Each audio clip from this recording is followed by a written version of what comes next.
I work out of town 3 weeks at a stretch. I also get 3 weeks off, and while I make almost twice what I could at a local job, I'm wondering if it is worth being away from family for such a long time.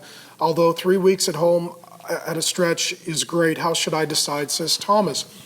What you're talking about here is establishing a lifestyle that works for your relationship with Jesus, which is your first priority, your relationship with your spouse, which is your second priority, and your relationship with your children, which is your third priority.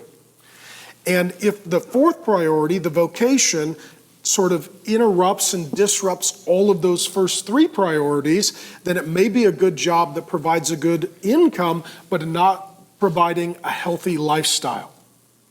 There's a difference between income and quality of living. How many of you have noticed that? You can make a lot and not have a healthy lifestyle. You can make less and have a more healthy lifestyle. And sometimes parents, including fathers, which this is the case, can think, if I make more money, I'll take better care of my child. Not just physical provision, but emotional and spiritual provision. And let me say this, some parents will talk about quality time. As your kids get older, it's quantity time. Because you don't know when their heart's going to open. How many of you have scheduled Tuesday at 11:17 to 11:27, the child and I will have a very deep, heart-to-heart, life-changing conversation. And then it doesn't happen. And then it's 9:37 on Friday night, and you're tucking them into bed, and they say, could you pray for me about what? And then they say something, and their heart opens, and now there's a 1-hour conversation, and for some reason, that is the appointed time. And if you weren't there, you wouldn't be available for that conversation. So it's the ministry of presence. And so what you're saying here is I get 3 weeks on, I get 3 weeks off. I would say it's going to your spouse and asking, how's this working for our relationship? Going to your children, how's this working for our relationship? And the spouse and the child or children not being negative or critical, but being honest. And there was a season where I traveled a lot for work and making ends meet and raising 5 kids, and I was gone a lot. And sometimes when I was home, I was distracted, I was tired, I was in recovery mode, not serving mode. And it was interesting because since we've moved here to the valley, we love it here, we've reset our lifestyle, and the kids said, Dad, it's nice to have you back. I'd say, but I was there. And they say, yeah, you were there, but you weren't there. Let me say this, though. Moving physically doesn't reset your life. This is the fastest growing city, the fastest growing county in America. And a lot of people are moving here for a fresh start. But unless sometimes there is a reprioritization of what values you carry forth in your life and what relationships are most important, just changing geography does not necessarily change family. Sometimes priority is what changes family, not just geography. So I've rambled a lot, as is always the case. Anything you would add to that, Sweetie Pie? How would you do if I was gone 3 weeks at a time and was home for 3 weeks at a time?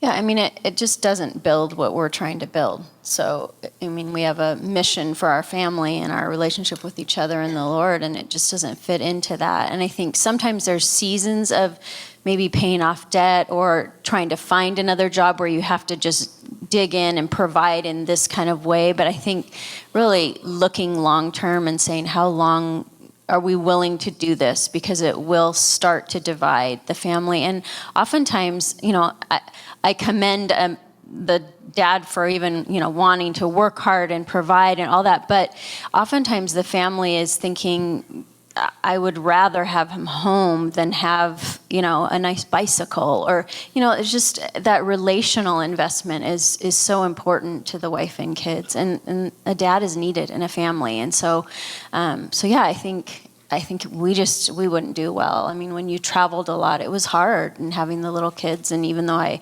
love little kids, it's just a busy, exhausting time. And if you don't have family around to help out or friends that are willing to help out, it can be even harder. So yeah, I would really look at long term what this would do to the family. And sometimes too, it's military, family, or job requirements, and want to be sensitive to that.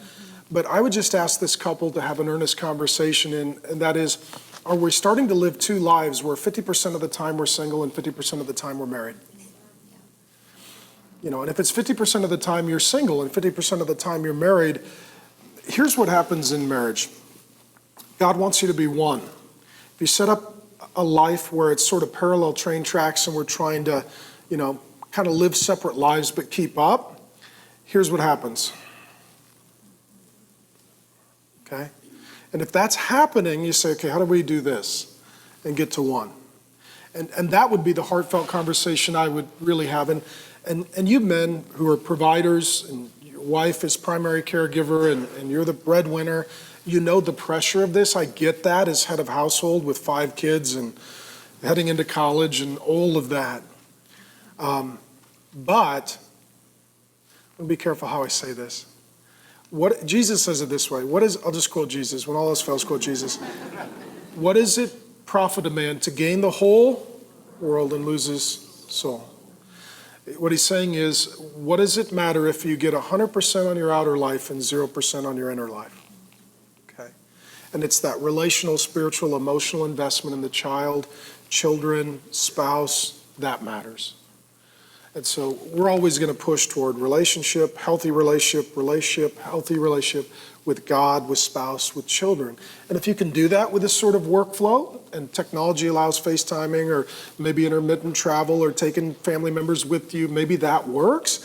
And if it doesn't, it's saying, okay, maybe we need to reduce our standard of living so that we can increase our quality of living.